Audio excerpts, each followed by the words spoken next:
seen in a minute, so let the people know what you've been up to. Hey, what's up? I got Amara La Negra here with me tonight at the A Toast to Young Hollywood event. Hey guys, so I have the beautiful Layla Ali with me tonight. So I just want to first start off by saying your Instagram is an inspiration to go on a path to eat healthy, and you know, it is your 50th birthday. You don't look a day over 25. You know what? Let us know how you do it. First, everybody always say that. I think that's so cliche, and people know you don't look 25. Now, if you would have said maybe 40. Hey, what's up? You're watching Neek at Night, and we have Keith Powers with us tonight. Hey, how you doing? How you doing? You know, a lot of girls was like putting you as their, you know, man crush, and you was their, you know, aspiration to take you off the market. And when you came out with Bae, you crushed a lot of people. Like, what? Everybody always say that. I think that's so cliche. Hey guys, so I have Daniel Cormier with me tonight, and it's crazy because my first UFC fight happened to be your fight. I'm glad you were able to watch the first fight and it was mine and I won, because that could be some bad memories. Right, I mean, okay, I'm not gonna lie. When I first seen it and I seen him thought I was come, gonna get my ass kicked. yeah, Look at you. Hey, I'm not gonna tell a lie, okay? I'm gonna keep it honest. Definitely experience, you guys. That's Amarion, and we're at his word for word screening. It was super dope. Make sure you check it out. It drops tomorrow, and you don't want to miss it. Thank you, baby. Thank you. It's your partner, Big Boy. What's happening in the voice of Los Angeles? Hello. You know what I do at night? I watch Neek at Night. Show you right. You thought I was going to say something crazy. Thought I was going to say something disgusting and nasty. Yeah. But guess what? When I watch that Neek at Night, I may be doing something disgusting and nasty. Look at her. Hello. Hey, what's up? It's your girl Neek, and you're tuned in to Neek at Night. If this is your first time here, over here we are the Night Owls. If you have not hit that subscribe button, I want you to go ahead and do that right now, and turn on your notification bell so you're notified when I post another video. But just know, keep in mind that over here, this is an acquired taste. You know what I'm saying? This ain't for everybody. This is a channel where I talk about celebrity news and gossip and give my opinion on trending stories. I'm a woman who has a website as well. I sell lingerie, adult toys, sexy pajamas, and I even got stuff for going out to the club, you know, nighttime wear, all of those goodies for you as well. You can find this along with a whole bunch of other new goodies. You can find this at www.neekatnight.com. I'm just going to do a live video, and we're gonna get this done, and it's gonna be bada bing, bada boom.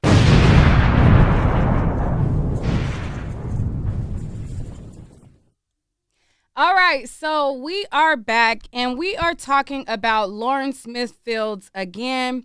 So I talked about this case yesterday, and, you know, today we are going to talk about it a little more as there has been new developments. At first, there was, you know, a lot of disappointment with the family because the officers basically did not do their job as diligent as they should have. And now there might be some repercussions behind it. So we're going to get into that. I'm going to open up the line so that you guys can call in and tell me what you think about it.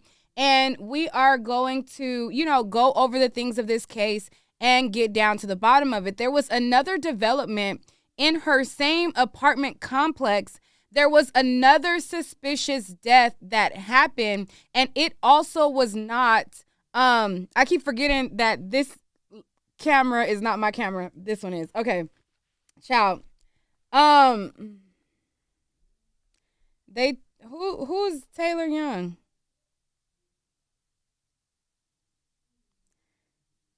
Who is Taylor Young? I don't know who that is. Let me see.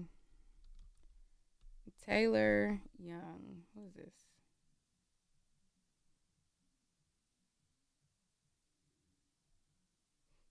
I'm not familiar with this story.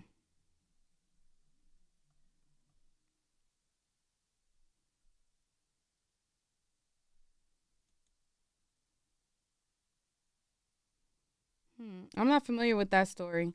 But you know, we could possibly go over it if you guys have insight about it. But you know, let's dive into this. So if you guys caught my last coverage of this story, then you know that there was a lot of speculation as to who the culprit was in her demise. Now, she had gotten a Bumble date, and she had only met the guy for 3 days prior to her demise. And within the 3 days, you know, they ended up linking up and doing sort of what sounded like a Netflix and chill. And during the course of Netflix and chill, you know, he claims, according to him, they were drinking alcohol. You know, she had went to the bathroom for a little bit, and then he claimed that they had went to bed.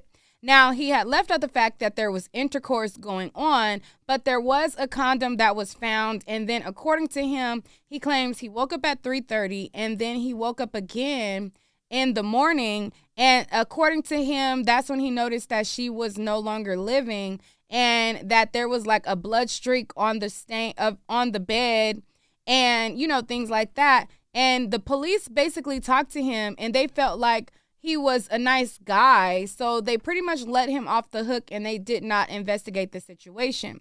Now, her family was not notified right away about her passing.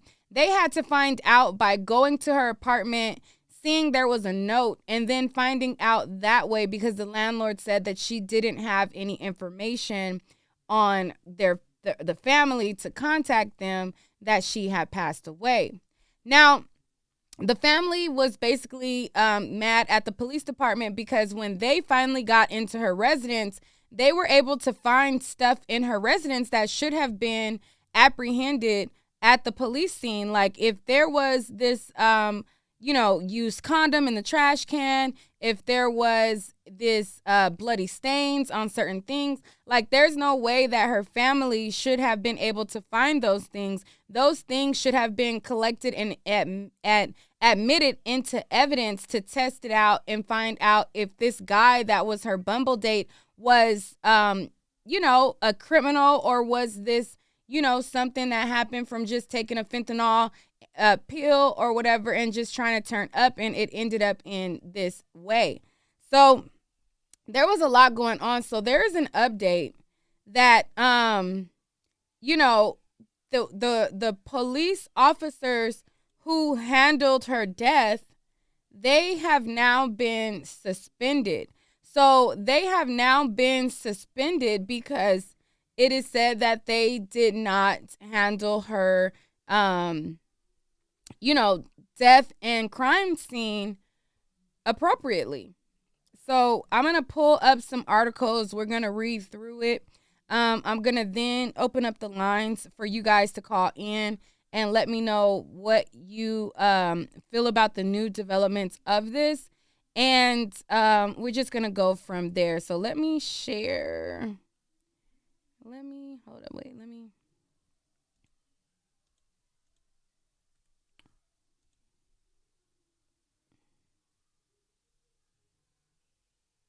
Yeah, I agree, Reality Check. He definitely needs to be tested too, to find out what's really going on, if he had the same thing or not, and what the deal was. So this is the article right here.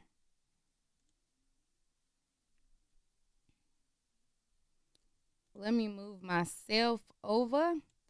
Let me put myself in a corner. All right, let's read through this. It says, Bridgeport mayor, 2 detectives suspended due to handling of Lauren Smithfields' case, another death investigation. So it basically says that there's another investigation. So let's listen in on the news. Placed on administrative leave following an internal affairs investigation in the Lauren Smithfields case and another death investigation. The mayor issuing a statement tonight that reads in part, after reviewing the matters even more closely and in the absence of the police chief, I have directed Deputy Chief Baraja to immediately put on administrative leave the 2 officers who are the subject of a Bridgeport Police Office of Internal Affairs investigation and disciplinary action for lack of sensitivity to the public and failure to follow police policy in the handling of these 2 matters. Now, last week, Bridgeport police opened a criminal investigation after a cause of death showed evidence of lethal drugs in Smithfield's system. According to the initial police report, a man Lauren met on a dating app told officers he woke up next to the 23-year-old to find blood coming out of her nose and her not breathing. He reportedly told police she got sick while they were drinking the night before, and that at one point she was in the bathroom for 10 to 15 minutes, but eventually came out and fell asleep. Lauren's family attorney says they confirmed with the state lab they never received physical evidence from Lauren's home, including a pill used as a sedative, a used condom, and bed sheets with a blood stain. The family's attorney responding tonight saying, part, it's been over a month, and in that time the family has... All right. Let me just pause it. It says it's been over a month, and in that time, the family has had to grieve and advocate for justice at the same time. That is unfair and unacceptable. The mayor's statement today is a step in the right direction. The city is liable for the behavior of the police and its department and its officers, and that was from the attorney. Now, this wasn't the only freaky thing about this. There was another woman who also had her death mishandled by the Bridgeport police, and she was also a woman who was in the same apartment building, from what I'm told.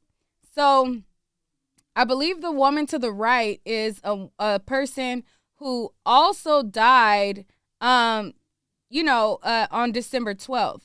So this one says Lauren Smithfields, 23, and Brenda Lee Rawls, 53, both died December 12th in Bridgeport, Connecticut. The families of the women have said that they did not learn of their deaths from the police and struggled to get details from the department, which that is very, very odd, because normally if, somebody dies, the police have the technology to get in contact with the family.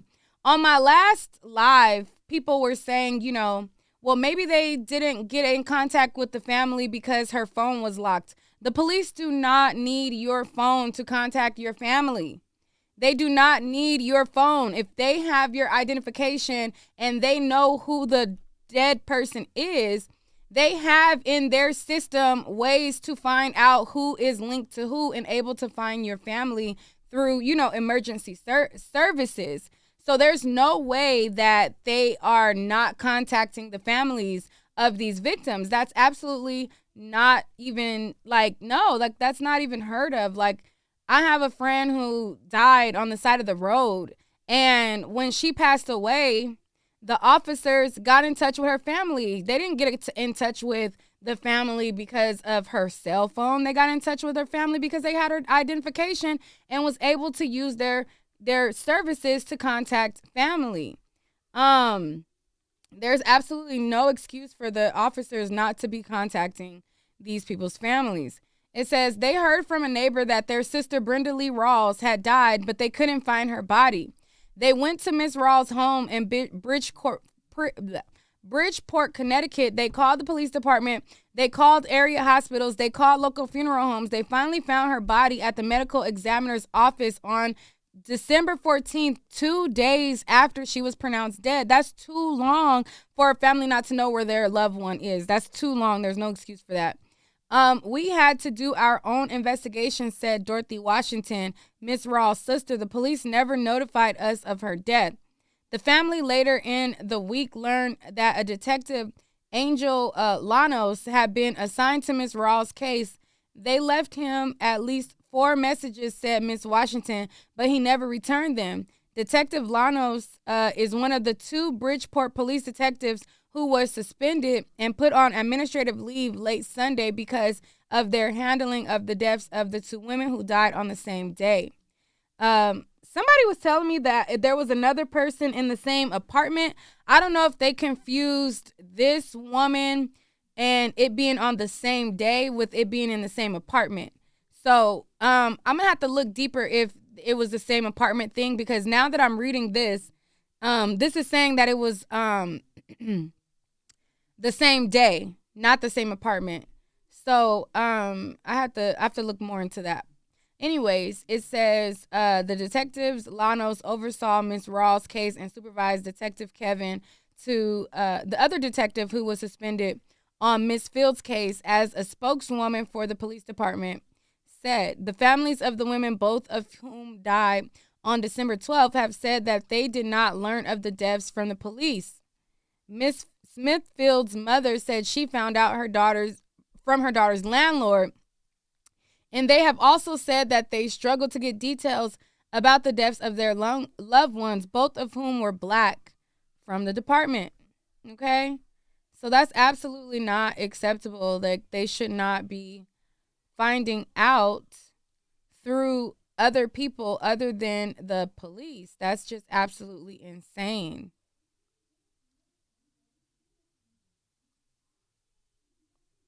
Let me open up the lines while I pull up more stuff about this.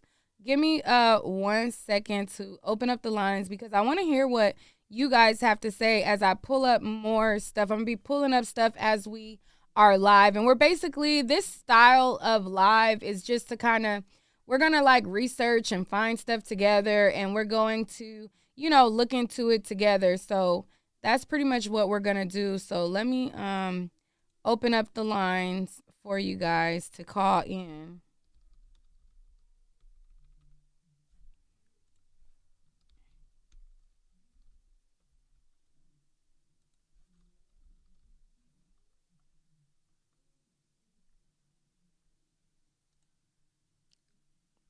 And let me put the number on the screen.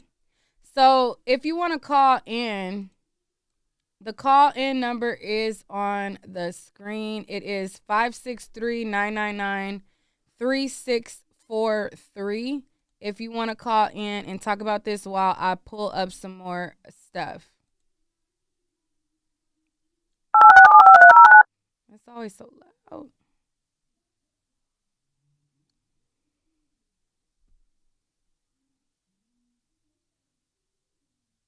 Start your show now, press 1. Your show is scheduled to start in 21 seconds.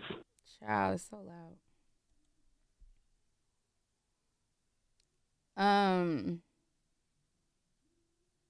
I don't believe this girl was ever doing. Your show will go live in 5 seconds. Y'all 4, better like this video. 3, yes, if you guys like the video, 1. I'll greatly appreciate it.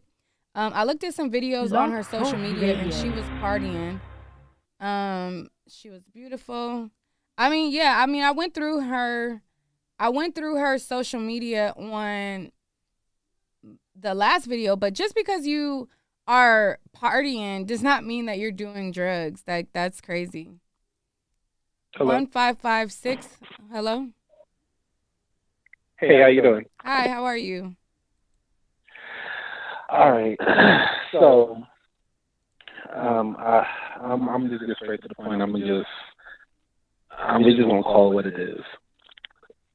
This, I'm a truck driver. I've been through Connecticut, and those police officers, just how can I say this?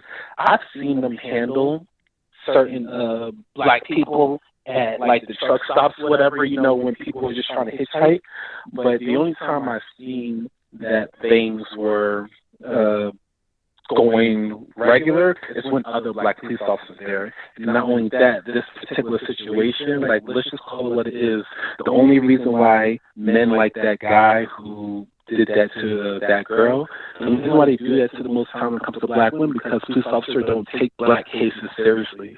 So, thank God we got social media to put this on the map and like bring light to these sort of situations, because like nobody's going to advocate for us like we are. Like, they don't care, but we have to force them to care. And the messed up part about this situation is like, if we were to go out and do some crazy stuff to police officer, we was to like thousands of us would go to the station and be like, yo, this is what you're going to do, you need to do it. The next thing you know, we be established because they didn't feel like taking our case or doing their job. But unfortunately, I don't blame her for how she's doing her private life, but everybody should be able to do what you want to do to whatever satisfies you. But at the end of the day, our case should be taken seriously no matter what the situation is. Right, correct. Well, thank you so much for calling in. I appreciate that. No problem. All right. 2252, hello. Hi, Louise. How are you? Hi, how are you? Can you cut it off in the back? Sure. Okay. Are you there? Yes, I'm here. What is your thoughts? This is crazy because I want to say that this case before, because I've been trying to watch it for a minute and figure out, because I think this is the lady that before they did not find any drugs in her system, right? So now all of a sudden they have drugs in her system. Like, this is something that's new that's coming out and developing. First it was just her drinking and the nosebleed, but now we have all of a sudden drugs in her system. Like, oh well, that always always comes out later once they do a toxicology report. They first what they go off of is what the witness says was a contributing factor, possibly. But then once they do the toxicology report, then you will later find out exactly what was in the person's system. So it's not abnormal that they report one thing via a witness account and then something else later comes out once they actually run the test. So that's pretty much what happened here. They pretty much ran the test and then they found out what she had in her system. Yeah, that makes sense. This is crazy, crazy, crazy. I've never seen anything like this. Like, this is intense. I'm really glad that you're covering this story because not a lot of people are. So I really appreciate you covering this story. So you definitely get your flowers on this one. All right. Thank you so much for calling in. I appreciate it. Yep. Thanks so much. All right. I'm not sure why it's an echo. Whenever I am talking, I think since my headphones is close to the mic, I think like it's like picking it up somehow. I don't know. Like the headphones are picking up like what she's saying. So I think that might be why. But yeah, so all right, so let's go back. And if you guys want to call in, the number is on the screen, 563-999-3643. But there's been a lot of corruption, as one of my other night owls pointed out. And here on this website, they definitely talk about it as well. So on here, it talks about how the Bridgeport, Connecticut Police Department, how their last police chief was basically sentenced because they were corrupt. So it says, over the past year, the Bridgeport Police Department has witnessed corruption in its highest ranks. A federal judge in April of 2021 sentenced the previous police chief, Armando Perez, to a year and a day in prison. Federal prosecutors had accused Mr. Perez of rigging the selection process to ensure that he became chief, and then later lying to the FBI about it. According to sentencing documents, Mr. Perez worked with David Dunn, the city's acting personal director, to tailor the scoring criteria to favor Mr. Perez. They used police officers to complete his examination materials, stole confidential examination questions, and attempted to influence an exam panelist record show. But both men pleaded guilty to conspiracy to commit wire fraud and lying to the FBI. Mr. Dunn was sentenced to 4 months in prison. Prosecutors said the city had wasted $17,000 on the election process, and that men's conduct had undermined residents' trust in both the police department and the city at large. Rebecca Garcia, and the acting police chief, has offered her condolences to Miss Rawls and Miss Smithfield's family, and has tried to assure them that the police department took all investigative matters very seriously. Okay? And it says, on December 14th, after realizing Miss Rawls had stopped responding to their text messages and phone calls, her sisters and some other relatives decided to go to her apartment. She wasn't there. So they went a few doors down to the home of one of her friends. He told them that Miss Rawls had died 2 days earlier in his home, Miss Washington said. After he was unable to wake her up in the morning, he called 911 and her body was taken away. He handed some of Miss Rawls' clothing to her family. Miss Washington said Miss Rawls lived just 2 miles away from Miss Smithfields, who was also found dead in her home early in the morning of December 12th. So it sounds like both of these ladies living 2 miles away dying and not being able to be waken up from their sleep, that sounds mighty suspicious to me. Like there is a bad cocktail on in the town if this is the case with people going on. It says Miss Smithfield's mother, Chantel Fields, said that she didn't find out about her daughter's death until the day after. And this is what I read to you guys yesterday. When I told you guys she found out from the landlord. So the Bridgeport City Council member, Maria, she basically was saying that she was dumbstruck by the family's stories and the apparent slow response from the city leaders. We have 2 black families, Ms. Persia said. I don't even know where to begin on how you are not contacting families. You have their wallets, their cell phones. What? This is outrageous behavior. Ms. Washington said that she wasn't moved by the mayor's announcements about the suspicions. Suspicion is suspicion. That really does nothing for us, she said. Everyone that's involved needs to be held accountable. And I don't mean to be harsh. I know her family is having a rough time right now, but I believe it was a date rape type situation. We would never know the truth, obviously, because she gave him some, she was with him, but I believe he really took advantage of her. So that's all I wanted to say. 2540, hello. Okay, so I just wanted to comment on all of this. I just want to say, I think this is just a lesson that us as women, we have to be very conscious of the things that we do and the people that we invite into our homes or people's homes that we go into. I think you said that she had only known him a few days. There's no way that I can know you a few days and I'm coming to your home. We have to go somewhere in public just for your safety and being a black woman. I mean, it's an unfortunate event, but I'm just like, we have to be more careful because we are women. But yeah, I agree with you that we definitely do need to be careful in who we bring in our homes, who we bring in our spaces. And you're right. Like, you should not have a person that you met 3 days in your home. You're absolutely right.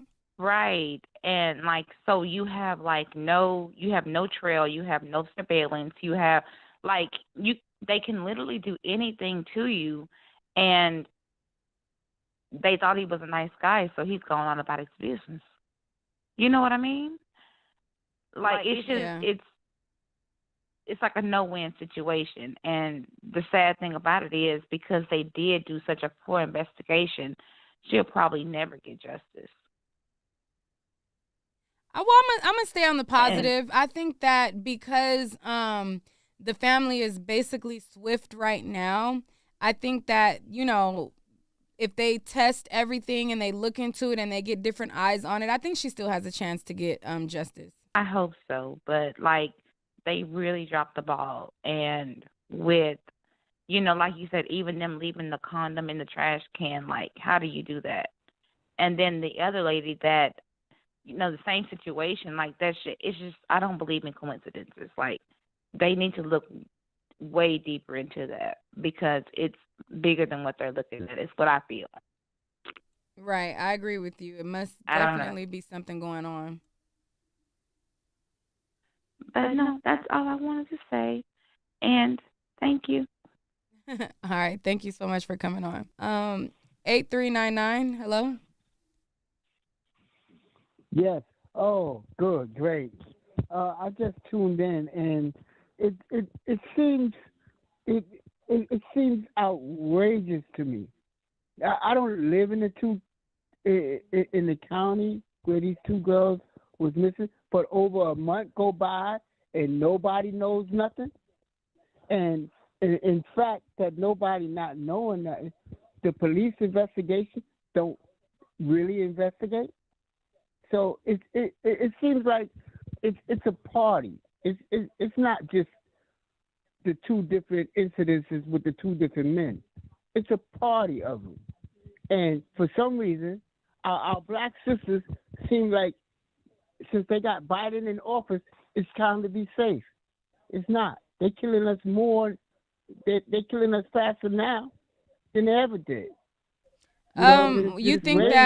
You think people think that because Biden is often, you think that People think because Biden is in the office that they feel safe because of Biden? Yeah, and they're getting relaxed when they know the white supremacists took over the Capitol. How you gonna think you could be relaxed now and the rioters took over the Capitol who plotted this from different countries? You don't even know. Look, they could have came from they came from all over to me. They could have came from Afghanistan and went over to that Capitol and had one thing in mind. You know? I mean, all right. It's just, you got to be safe about everything. Here in New York, homeless people pushing people off the train, you have to be extra cautious. Don't let your guards down, you know, and there's always safety in numbers. Don't go it by yourself. You know, I got family members that won't even attempt to meet me after 30 years. They won't even attempt to meet me anymore. We talk. Why? We talk distance. You said your family members don't want to meet you? Members. Why don't your family members? And my name is Gregory Roger, and I have a big family. I have some family because they're younger than me. I have some family members that will not attempt to meet anywhere with me. That doesn't sound normal. Why don't they want to meet? Why don't your family members want to meet with you? That doesn't sound normal if they're your family. Look, I communicate with them through Facebook, but when I pop the question, yo, when can we meet? They scared. And these are your family. Like what are their ages? Who are what family? What? Explain. Well, they're pretty young. You know, they're pretty young, and I understand. I understand that, you know, they have a life. They got to work. They probably don't have the time. But it's been over 2 years. It's been over 2 years since I've been communicating with them, and I still haven't met them once. So are these family that wait? Huh? Yes. Are these women family members? Or are these like your nephews or males? They're about, I don't know, like 12, 15 years younger than me, but they males. I'm not trying to meet my female relatives. I want to just meet the males. I want to know, you know, where they head at, what's been up, what happened since the last time we met, and, you know, all the stuff that I missed, because I did do time. I went to prison, you know, for an assault charge, and I got hit with a 1.5 to 4 years, and after the 4 years, I changed my life completely around. What did you go to prison for? You know, an assault. Assault on who? Well, to my knowledge, to what I believe, it was an off-duty police officer. I was drinking a little too much that day because, you know, back in '95, I was in a different state of mind. I was going through the next phase of growing up and looking back at Black history. Malcolm X. Have you had anything to drink tonight? No. I had nothing to drink tonight. Let me take it off speaker.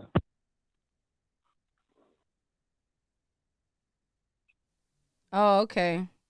Well, all right. Well, thanks for calling in. Hopefully your nephews want to hang out with you soon. Yeah, it's basically all about safety, and I really do hope that everybody be safe out there. I don't think that they honestly just listening. I don't think that it's because of safety that they might not be linking up.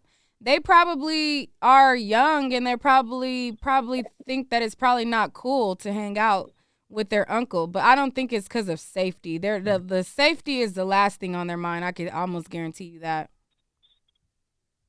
I'm not their uncle. I'm their cousin. Actually, I'm their cousin. I'm not their uncle. Well, whoever you are to them, But they don't think anyway, that you're the cool cousin. That's kind of why it sounds like. uh, uh, they don't think I'm the cool cousin. No, All I'm right. just being honest. I That's just know kind what of what it you sounds mean. like. Maybe there's a reason why they're probably not necessarily that you're not the cool cousin, but it's not because of safety is what I'm trying to say. It's not because they don't feel safe. That's not why. Well, I hope not. I hope not. That was just something I thought. And, and my heart goes out to the Rawls family and the Smith family, Smithfields.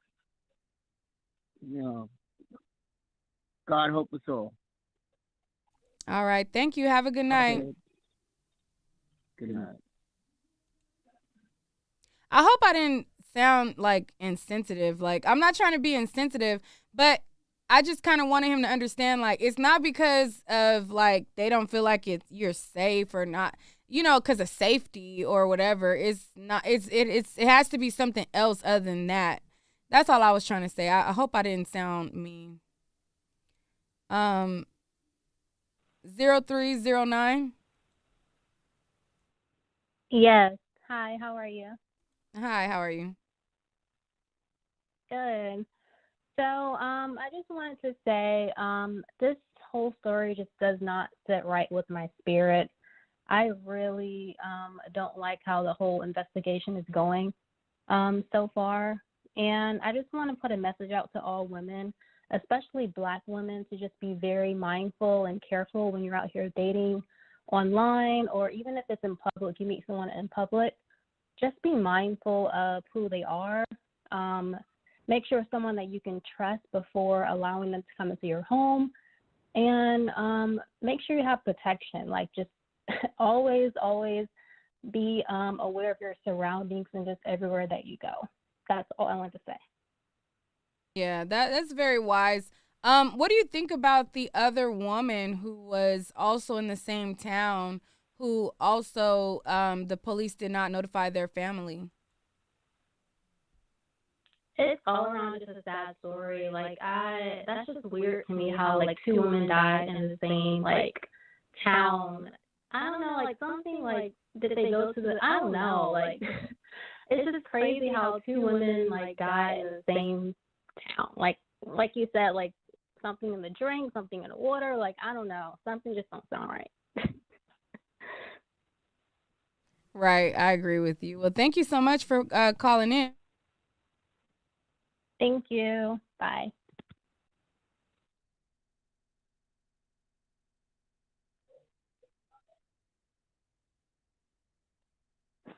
Hello. Hi, Nick. Hi, how are you?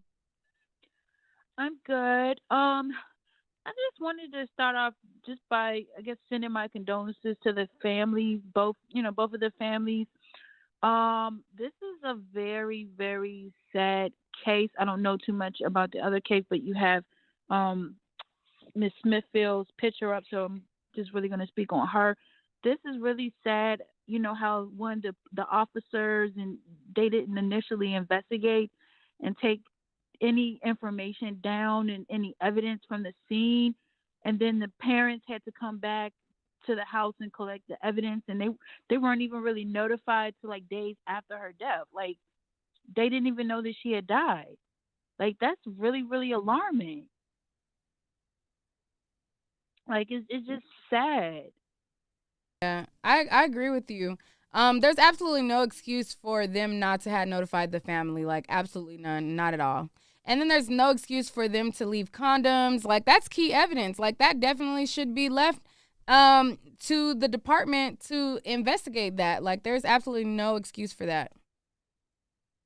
Correct. And as of last week, um, the attorney had been on different news outlets, and he was speaking about the case, and he called the medical examiner's office, and none of the evidence was taken down to be examined or anything. So it's like the police, they collected the evidence because the family turned it over to them and called them, but they never took anything, to the office to be examined or anything like that. and being that this young lady had fentanyl in her system, who gave her those drugs? Why did she take like a combination? Why was all of that in her system? Like why wasn't this investigated with care? Like this is like really really sad, and I just wanted just to say that, and also like I don't really think that I guess the younger generation realize how dangerous it is out here. Like I'm like 38 years old, and I remember we used to like when coming up we used to meet people off chat lines and off of AOL and different things like that. And I used to do some real reckless stuff, but the stuff that's happening now, like it's scaring me to my core. Like it's scary out here. Yeah, I mean, even during the chat lines days, those were also dangerous too. But I agree. Like when I was younger, I took more risks meeting up with people, hanging out with people, and stuff like that. But you definitely have to be cautious of your surroundings, and it's a situation of if you know better, you do better. And so knowing how Right. dangerous it is, you kind of try to do better. But when you're younger, you feel like this ain't gonna happen to me. Like the stories that Bingo. are happening, like you don't think that they're gonna happen to you. So I really think that's really a lot of what is going on. But the interesting thing that just popped up in my mind when you were talking about how the family had to hand over some evidence. I'm sitting here and I'm wondering if that was a tactic of the police department to leave certain evidence so that if it was submitted by the family, then they can claim that it was contaminated and be thrown out. It was tainted. Yeah, because Bingo. if the family is giving you evidence and it didn't have the proper chain of command, then somebody in my last live was saying that the guy had friendship with a police officer in the police department. So to me, that like pops up in my head, and I'm thinking like that probably could have been a tactic to get stuff thrown out later if this goes to trial or anything like that, Bingo. because that Yeah. would make it tainted. Right. Yeah. I just hope this family gets justice, and I hope a lot of people really see this and wake up and realize like this is happening to too many women of color, too many of our women, and it's like look at Gabby Petito. This is like nothing. This is not the same type of case, but I'm using it for example as the amount of spotlight that particular case got. Why did it take her family continuing to go to the media, keep pushing it out on social media, people doing TikToks and all of this, and now it's pushing it to such a forefront where they're investigating the investigators and the police officers and who handle this. Now they're getting charged and let go. So why did it take this? Why wasn't this handled with care? Why wasn't this? Yeah, that's a very like, good point. It's just really sad. And yeah, that's all I really had to say. Thanks for allowing me to call in tonight. All right, thank you so much. You're welcome. Have a good night.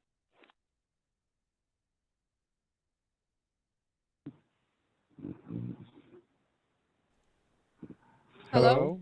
Yes, hi, how are you? How you doing? I'm doing well, and you?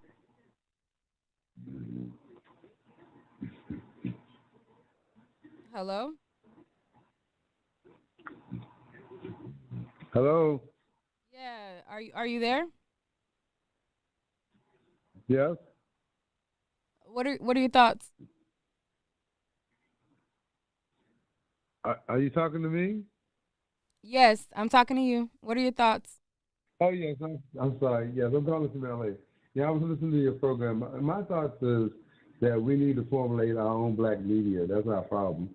We lost, BET. When they sold BET, they're showing no black news. I mean, we have no way of investigating our own self.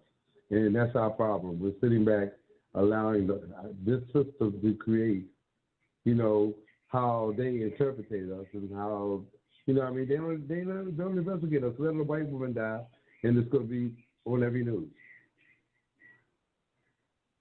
So it's our fault because we don't come together and we don't create our own entity. And if we're going to have any kind of Black Wall Street, we have to come together as a culture and figure out how to support one another. Because some of us, it's a lot of people that's homeless, that's dying, while other black people are saying, "Oh, I'm a billionaire." What are you doing for your own race? And that's my problem with this whole thing, So I just wanted to give my view, and I appreciate you giving me that format. I appreciate that. All right. Thank you so much for coming on. But before you go, what do you think as it pertains to the guy who was her Bumble date and their whole connection with them also throwing the brother who came to drop or pick something up from her? What do you think about that? What I think, I come off social media. I visit Bingo, but I also try to put out positive things on the site when I'm there. It's according to a person's intention. First of all, what I think is that we're so religious-minded in this country as a black culture, we don't understand that we're energy and we have a higher and lower self. And if we're not conscious like that, if we don't go back to the roots of who we are, we gonna die in the system. Because the only way I survive is because I know my culture, and I know I've been to Africa, and I know what a native person does to survive. And I don't have to have a whole lot of stuff that I see a lot of people drape themselves with. Those are attachments. You think that going to Africa made you feel like you knew yourself?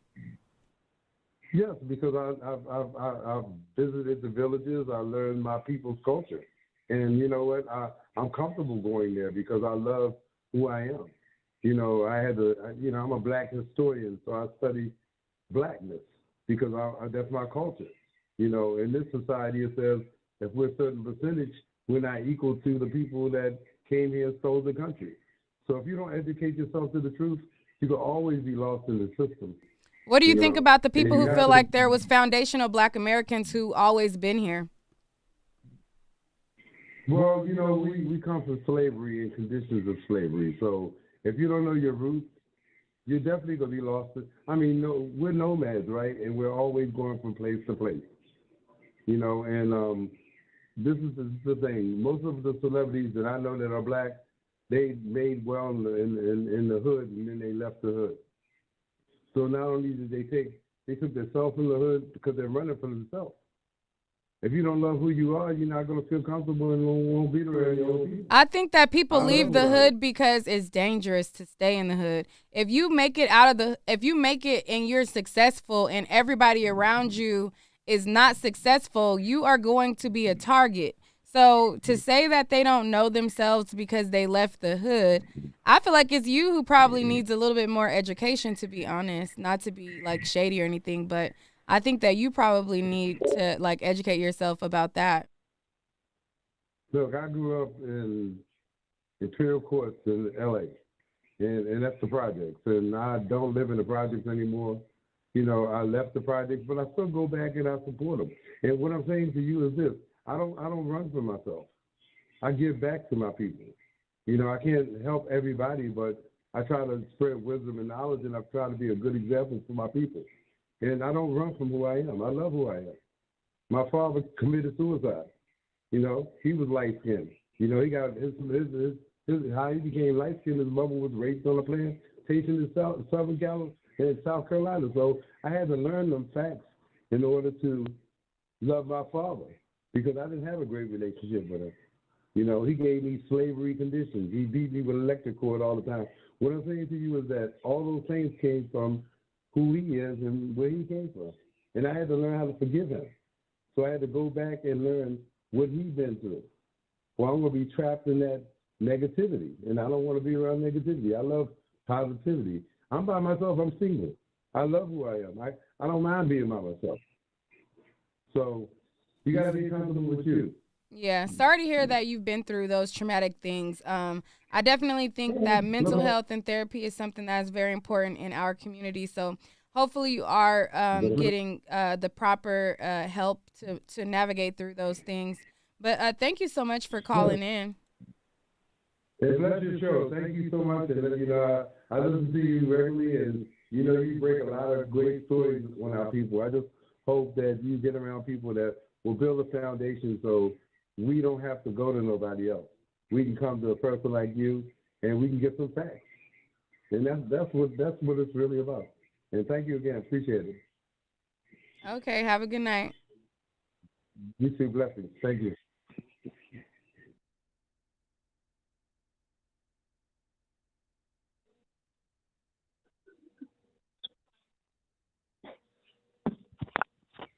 Hey, Neek. I'm good. How are you? I'm great. What are your thoughts on Lauren Smithfields and the fact that there was another woman whose case was mishandled in this town?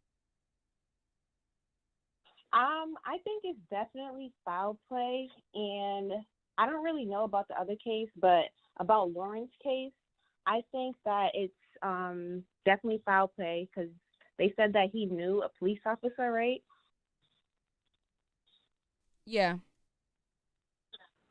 Okay, so yeah, I think that he probably called like his friend that was a police officer and basically told him the situation, and he probably handled it for him and made it like look like it was an accident. That's what I think happened. I mean, yeah, that's absolutely a possibility because him saying that he woke up at 3:30, he had no mention of their intercourse, and then, them leaving that particular evidence, that seems like something foul is being hidden. So, I mean, I'm going to agree with you that it seems like something fishy's going on.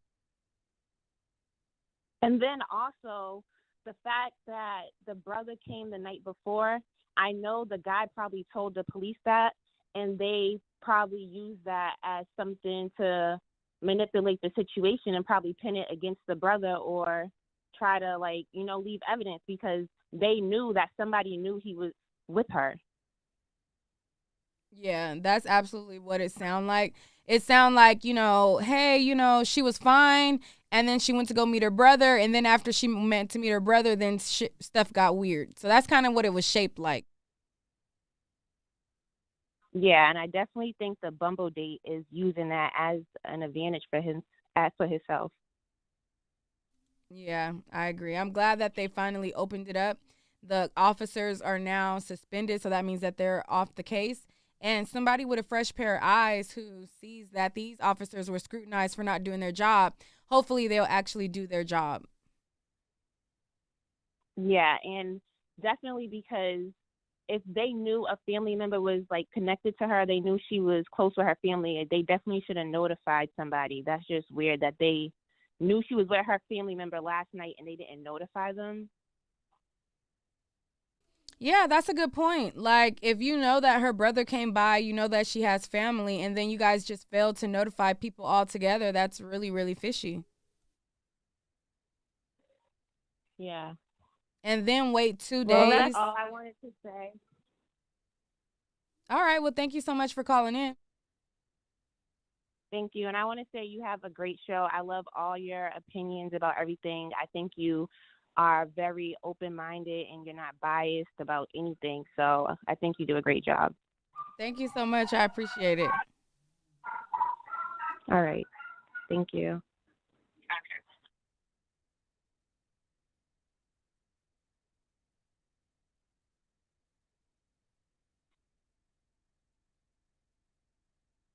Yeah, I'm here. Hi, what are your thoughts? Hi. First, Nick, thank you for doing a wonderful job. You're always professional. You're always level-headed. And it's a pleasure and very refreshing to see. Thank you so much. I appreciate that. Oh, you're welcome. Listen, I'm coming in late, so I don't know what's already been discussed. So I'll speak fast, but I'll try to be very clear. I think what happened with this young lady is that they were drinking, as they said, the obvious. I think he asked her, you know how when you have a first date and so you start asking each other, well, what are you into? What do you like? Do you like bondage? Do you like this? Do you like that? I think they were drinking, laughing, eating, watching television, and he asked her, what about anal sex? She probably said she's not into that. She's into a lot of things, but that she's not into. I think her brother came by, she went out, and I think when she came back in, he said, let's do one more shot. Do another shot with me. And I think he put a pill in her drink. I think he put the fentanyl in her drink. I think she took the shot. She got sick. She went in the bathroom and was probably throwing up for 15 minutes. When she came out, he probably said, "Oh, come on now, you're not gonna get sleepy on me and not have another drink." So they had some more to drink, and he probably wanted to have sex, and she probably wanted to have sex too, but it was just moving a little bit too fast. She was having fun with him. He's at her apartment. They're drinking, and then she started to get sleepy. I think she went to sleep. I think he also went to sleep. I think he was drinking a lot too. I think, however, when he woke up, he saw she was still out. He picked her up, and he took her to the bedroom. I think he tried to mess with her, but she started coming around and didn't want to. So I think while she was sleeping, laying on her side, I think he took a pill and put it in her mouth. And I think when he did that, he dropped a pill. That's why when the family came in, they found a pill in the bed. And I think when he gave her that second pill, she was completely out. And I think he didn't have anal, he anally raped her is what he did. And I think when he did that, she started bleeding. I think he panicked.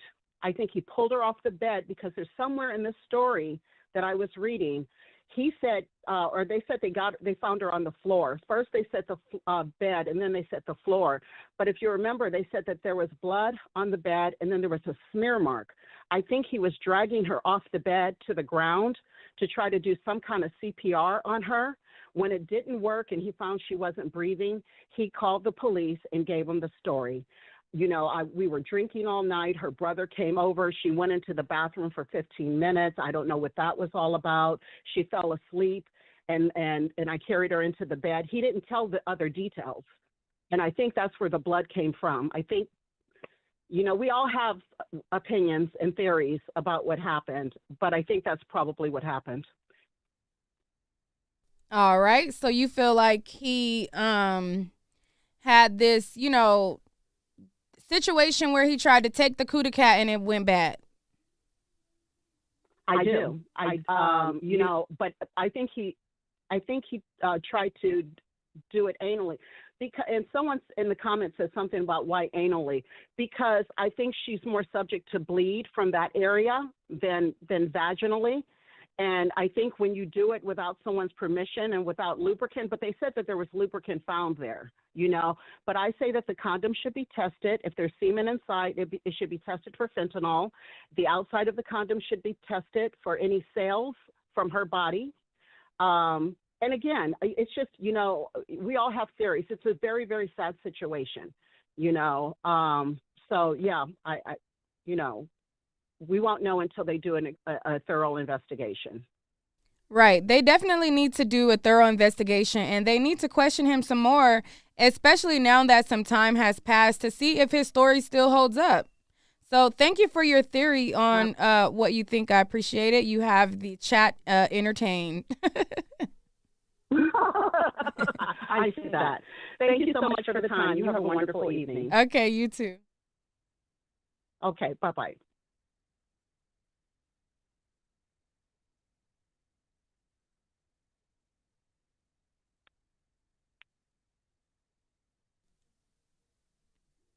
Hello. Hi, how are you? Hi, I'm good. I actually, I'm calling from New York. I watch your commentaries all the time, and you're really good. Thank you. And I just want to say that, yeah, I stumbled on your videos like a couple of years ago, and I'm just like, wow, like I honestly tip my hat off to you because I couldn't do it. You're really good at it. But it's a lot you got to deal with, child. It's a lot you got to deal with. I know, but you make it seem like you slide through it like a silhouette, like almost like a painting being painted, and I'm watching you like, is she going to break? Is she? And you just keep it so professional. I'm like, yes. Love you. Thank you. But anyway, thank you. You're welcome. But I totally agree with that caller, the very caller before me. It sounds right. That's exactly what I was thinking. I was thinking the exact same thing. And I don't know if you're aware, but there was a note that was left on her door by someone saying, if you're looking for her, please call That this was number. that was from the landlord. The landlord left that note, and the landlord is the one who contacted the family and told the family. Okay, but I honestly believe that he slipped something in her drink without her being aware of it. And I think that she let her guard down from the very beginning by letting that man come to her home. You never, where you sleep. She could have, I don't know, like I've heard that they went out and they came back or whatever, but I think that she felt so comfortable with him to allow him to know where she lived and then to drink around him and then to get up and leave the room where the drinks are. And I think he had the perfect opportunity to slip something in it. I don't know. It's something about his picture to me that looks sinister. He looks like he could be a part of the Aryan Nation. That's what I get. That's the strong vibes that I get when I see this man, because I'm looking in his eyes, and his eyes just look dead. And I also believe that, and I'm using my spidey senses. I'm using my third eye. I believe that this man is down with the cult. He's down with the Klan. And the other woman that also something happened to her in that same town, Bridgeport, Connecticut, whoever it's someone that's tied into the same thing that he's tied into. And I mean, like, what are the odds? These are right back to back. But and for him to still not be arrested and to be, he just basically vanished in thin air. I haven't seen that one interview from him, and it's sad to say. I mean, one thing that I believe people should take away from this situation is that whatever you do, it definitely in the dark it comes to light. And I feel that, I mean, she's a beautiful sister. She's absolutely gorgeous. She had everything going for her. She had her own business. She had stuff going on. So I don't know why she went down this road and why she went on that app. There's a lot of serial killers that are on apps. She could have married anyone. She could have married an African prince or king or someone. She could have. There were so many doors that were open for her. I mean, the pickings are slim. I don't know where you see these African kings and these princes at in Bridgeport, Connecticut. I've never been there, but I could tell you that they ain't in Cali where I'm at, and I'm gonna bet they probably not in Bridgeport, Connecticut either. The dating pool has piss. So, I mean, I understand. I mean, you would think that there's all these options, but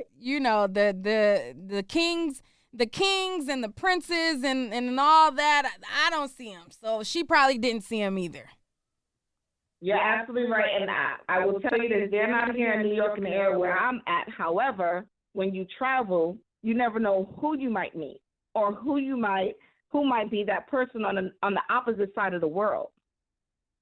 So I mean, I put it out there but what I'm saying is that I don't feel she should have ever been on that website, and I don't feel she should have ever gotten into whatever she was into, because I can't speculate. I don't know what it was. It could have just been a date. It could have been, I mean, they're talking about the blood on the bed and the condom and stuff, but I wasn't there. We weren't there. Like, I don't know what was behind that. Maybe she thought she found the man of her dreams. Maybe she didn't want to have sex with him that night. Maybe she just liked him. Maybe they had an awesome conversation.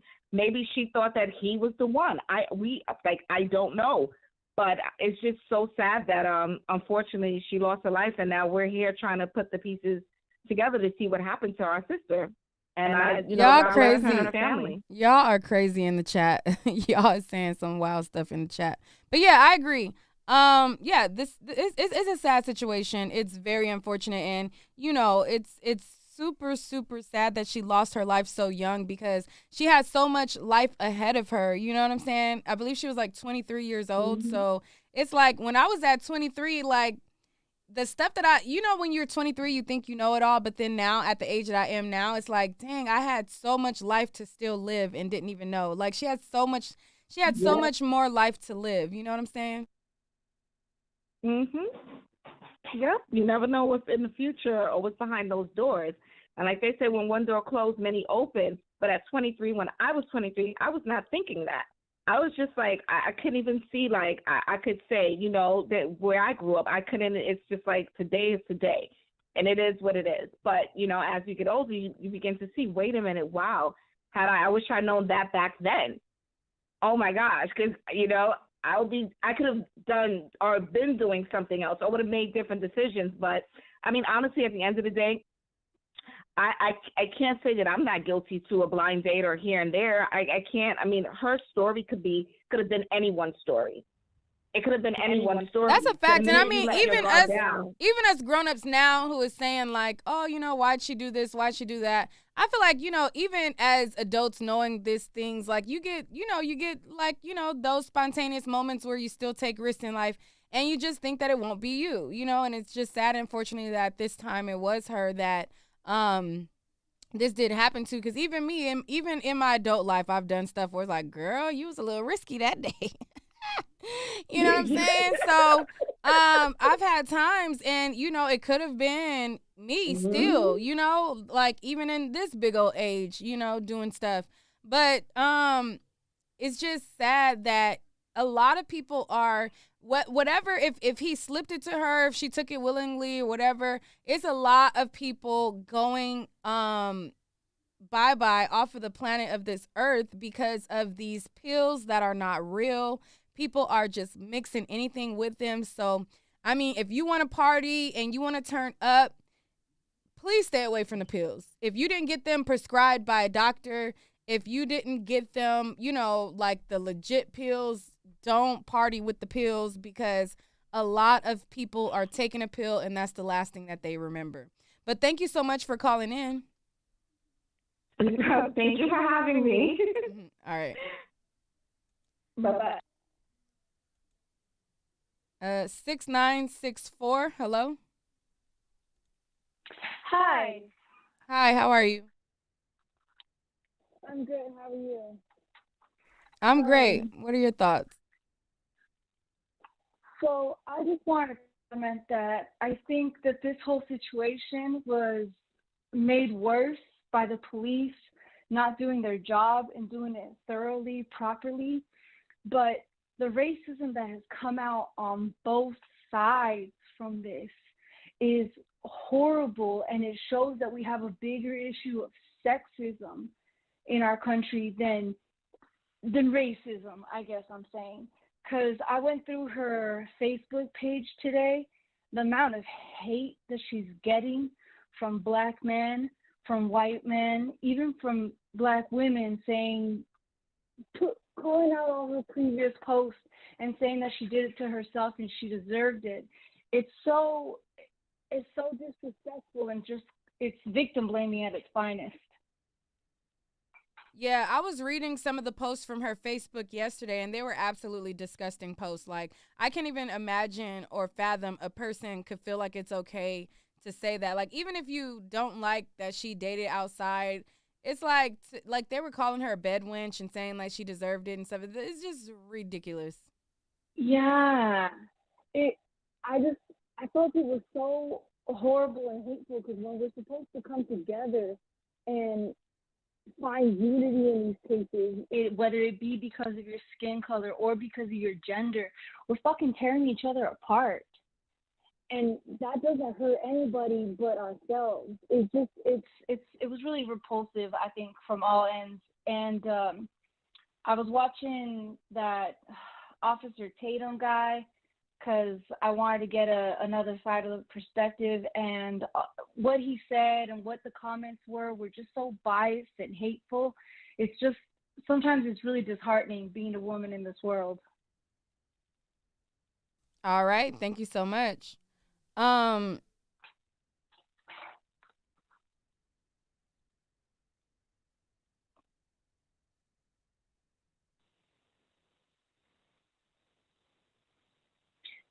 Nick? Yes, this is me. How are you? Good. First of all, here's some flowers for you. Thanks. See, that's what I wanted. I wanted that smile. I didn't see it all night, so thank you for that. Now I'm feeling myself again. How are you? I'm doing well. How are you? I'm feeling okay. I just want to add that, Meek, what I find interesting is, when all the racism was going on with the Karens and people start calling their jobs and saying, this is what that person did, and next thing you know, you hear that they're fired. I find it's really interesting that there are no Karens, particularly black ones, coming out of the woodwork, calling this man's job, to find out. No one's stalking his home. Nothing's being posted about who is he, where is he. Secondly, I want to know, why isn't he trying to prove his innocence? Why isn't he coming out on Good Morning America or anywhere going, I'm innocent? Why isn't he coming on your show to say he's innocent? Why is everything mute when it comes to this man? That's absolutely good points, because even if he had representation and his representation didn't want him to say too much, it's like they would at least want him to get the public to understand his side with their coaching. They're not even having him say anything, so that is right. Like, are people calling his job? Are they finding out more what's being done? You're right about that. It is kind of weird. And Nick, what's critical is when people get picked on the elevator because they went, I'm black and Karen said something to me. This is murder. And it's like, how could this be treated so mildly? And not anyone saying, wait a minute, this is someone's life. You need to come forward and say something. I don't get why. Okay, people in the chat are saying that. People in the chat are saying he has a lawyer. So, I mean, if that's true, if he does have a good lawyer, then they definitely would tell him to be quiet. But they would make a statement on his behalf. So, normally. I agree. Well, Neek, thank you very much. Thank you for the smile. And you have a good night. Thank you so much for coming on. I appreciate it. Thank you.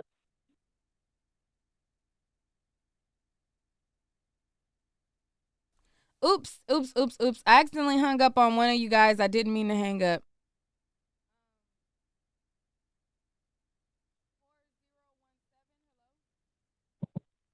Hello? Hi, how are you? I'm good. How are you? I'm doing well. What are your thoughts on this situation?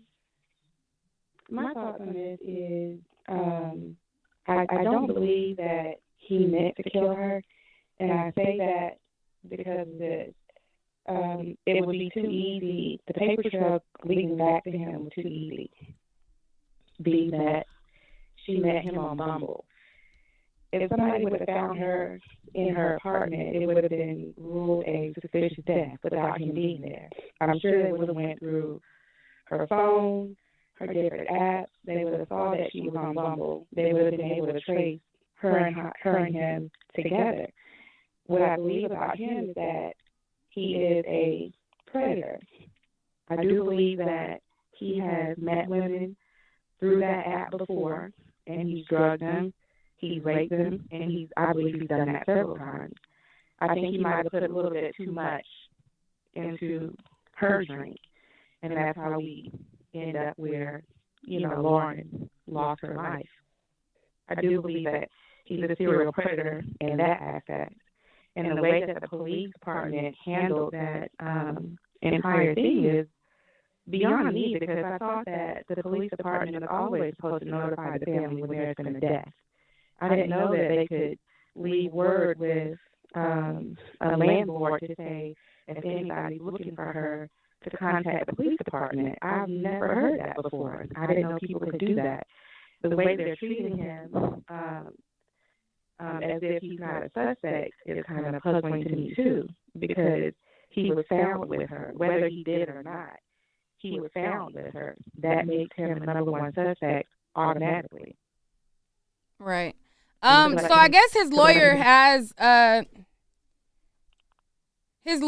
spoken out, and right here it says Matthew LaFountain, and I guess I read this, but y'all, I be reading so much stories. Okay, so this is a statement from his lawyer. It says, my client has been cooperating with the authorities since day one. this is what his lawyer said in a phone interview. It said he referenced the medical examiner's report, which found that Smithfield's death was accident resulting from her exposure to the cocktail of drugs, including fentanyl washed down with alcohol. My client maintains his innocence, the attorney added. He also expressed his condolences to the woman's family. The attorney said that LaFountain has not been interviewed by detectives since the investigation was announced. Earlier, a lawyer representing Smithfield's family hit out at the state local medical examiner for ruling her death an accident before it had been determined who gave her the drugs that killed her. So it looks like his attorney is telling him or telling people he's innocent and he's cooperating, and he cooperated. And then the thing with that doesn't make any sense to me is if I were going to invite a guy to my home, right? If I were going to invite a guy over to my home who I don't really know all that well, why would I pop a pill? You know, like, that doesn't make any sense. That makes no sense at all. It's one thing for the fentanyl to be in her system. It's another thing for the promethazine and the hydroxyzine to be in her system. Those are three, and also I'm a nurse. Those are three very powerful drugs by themselves. And then to use alcohol on top of that, okay, so you can explain away the one pill. What about the promethazine and the hydroxyzine? How would that have gotten her system? She just popping pills with a stranger? It doesn't make any sense. Yeah. Well, all right. It doesn't make any sense at all. Well, thank you so much for calling in, and I agree with you. There is something fishy going on about all of this. Something is weird happening for sure.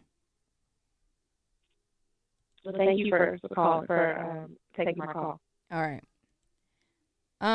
8356. Hello. Hello, hi, Nick. Hi, how are you? And thank you for the donation in the chat. I'm doing great. What are your thoughts? This is Boss Lady. I love talking to you, and I love your issues and how you bring things together, baby girl. You're beautiful. Thank you. I appreciate that. This case here, no problem, honey. I love you. You keep it going. You every night when I come and I'm bored, I can look up and say, "Oh, there's Neek," and I click right in. But what I want to say is, I've had my nephew. This was just last year. My nephew took a pill, died. We buried him.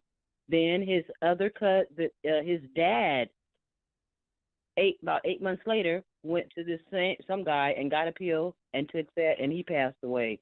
So what I'm saying is, this is an epidemic of people taking these pills, and it's really bad, and they don't really have no sense of how much their body can take, and then they're adding the alcohol with it. I think it's really sad what happened to her. Fentanyl is real dangerous, and then she added alcohol and Benadryl, Benadryl makes you sleepy. So it's they got to find out where she got that Benadryl from, because that's what makes you sleepy. The fentanyl would have probably made her whatever, and she would have came back if it was just a high. You know what I'm saying? If she was just trying to get high off of it. So for her to pass out and have Benadryl, fentanyl, and what else did you say? It was similar to Benadryl. It was hydroxy. Hydroxyzine is Benadryl. Yeah, it's like the same similarity. It was promethazine, fentanyl, hydroxy. Now, promethazine, that is what they mix with the codeine, the promethazine, the cough syrup. So why was she taking all that? Was she sick? You got to ask the question, did she have that stuff in her house? Had they even... Oh, yeah, I see your mouth moving. Did you say something? No, I didn't say nothing. Go ahead. Oh, okay, dear. But what I want to say is, about 2 years ago, my girlfriend's daughter went to the club with her friends, and she took a pill. She passed out in the bathroom in the club, died. And we still want to hold some of them somebody responsible. I mean, I don't know. They tried to hold the club responsible, but I don't think that these youngsters need to start finding out how to get high without taking, drugs. This is really it's an epidemic. It's bad, Nate. Yeah, I agree. And It's condolences really to you, bad. to all of the people that you lost in your family. And I hope that you guys are able to get justice because, that's very unfortunate. And I agree. There is an epidemic of some sorts with all of these pills and things like that. But, I appreciate you for coming on. And hopefully that you guys get the answers that you need in regards to your lost loved ones. Thank you. All right. Thank you, Nate. Good night. Oops, sorry. Sorry. Anonymous, you're on the air.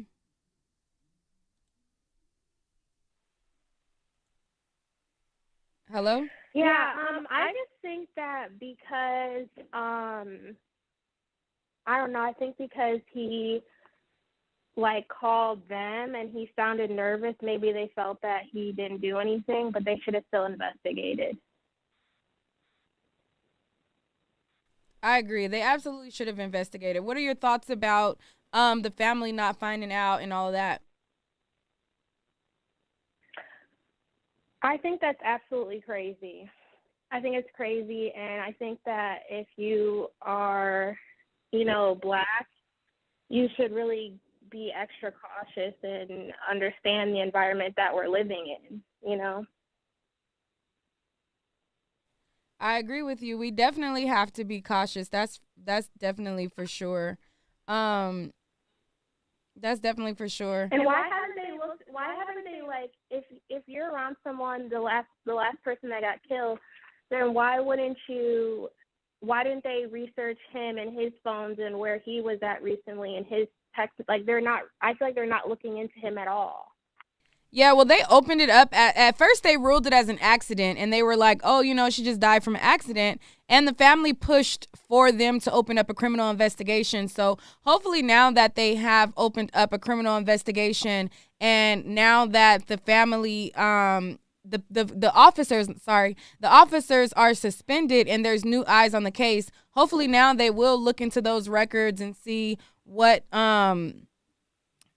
person he was in contact with, what person she was in contact with, comb through. Because even if you delete text messages off your phone, there's still a way for the officers to retrieve, I believe there's a way for them to, get transcripts from the cell phone provider. So hopefully they get the necessary, the warrants to get the subpoena for the records from the cell phone company. Sometimes, it's unfortunate that the cell phone companies don't like to give up certain information, but, they can get it. So hopefully they do it this time around. Yeah. And one more thing also, I feel like they should also now moving forward make it a requirement if someone passes away, they have to notify the family immediately. I could have sworn that's what they were doing. Or something. Yeah, I thought that was. That's what I thought. That's right, or have some type of emergency contact on file. But that's all I have to say. All right. Thank you so much. Yeah, thank you. All right, 1586. You are the last caller of the night. Hello, how are you? I'm doing okay. How you doing? I'm doing well. Okay. Let me break something down. Call out the drugs again. Okay, the funeral. Okay. They were partying. The Benadryl, and the hydroxychloroquine. They seemed like she was popping off. I mean, cause you heard of an X pill, right? Yes, I absolutely have. It sounds like there's a lot of muffle and background chatter in your phone. I'm not sure if you got a janky headphone piece or something, but it's a lot of fluff and flutter going on. Yeah. Now you said it sounds like she was popping off. Go ahead. Yeah, it seemed like she teed off. Cause I mean, I'm sorry that she died. You feel me? But that sounds like a party to her. It's like why if she had out after what was he when she was talking to him? This question you had to go back to the app and have to read the messages, right? And see where they planning to party. You see what I'm saying? Then that's when the drugs came in. Did you say something about But the part Mexicans? about What'd you say? It's no, I said yes. Can you hear me clearly? no, I can't really hear you Can you hear me? clearly. But go ahead. Hold on. Okay, can you hear me clearly now? Go ahead. It sounded like they were partying. That's what. That's one thing I get. All the girls that was mixed in the clothes. And then the way he could have got it, he could have got the drugs. He went to a med center and said he had chest congestion. That's how people are getting it, and they give you hydrocodone, the liquid form. You can get it at Kroger. You can go to the Kroger pharmacy, and they're gonna give you everything you need. Everything you just named, you can get at Kroger. Off of having diabetes. Promethazine is prescribed. That's something that you have to that's something that you have to get prescribed. I mean, people on the street get it, but it's not over the counter. But I'm just saying, you can get. That's how you can get it. You go to the doctor and you tell him you have a chest congestion, and you can get it. I'm telling you how you can get it. You've gotten promethazine before. You telling us how we can get it? That's what you're saying. Yeah, you can get it at Kroger. At any pharmacy, you tell them that if this is how they make money. There's a lot of people getting it from a pharmacy by saying they have bronchitis, and they give it to you. And you get the Sprite, pour it in the Sprite, shake it up, and you drink it. That's lean. It's just like here's another game. What color was the ring? What color was it? Because you got like. If you're taking yellow, what color was the what? What color? Wait, you said what color was the what? Promethazine. What color was the liquid? Oh, what color was the liquid? I don't know. Yeah, because if you're getting the yellow, which is the strongest you can get, it's like taking heroin. It's like heroin. You remember when they was talking about Wayne? Wayne was taking it. That's what he was on, the yellow. And the only reason I know that, I know people who personally know this guy, this rapper, Wayne. He was on yellow. That's why he said, if I start taking it, it's like I'm dying. It's yellow. All right, well that we cannot confirm that he was on yellow over here on Nick at Night, so that is alleged and it cannot be proven. Okay, you're right. We're assuming that he was. Okay, we're gonna assume that he was on. Okay, but yeah, most of that what you said sounded like she was just partying and it went too far. But the cops, listen, this is one thing people don't. Why the guy is not saying anything? Do you remember OJ? You remember what happened with OJ and why OJ got off? Why did OJ get off? Because he didn't say anything. Because anything you say can and will be held against you. You got a smart ass lawyer.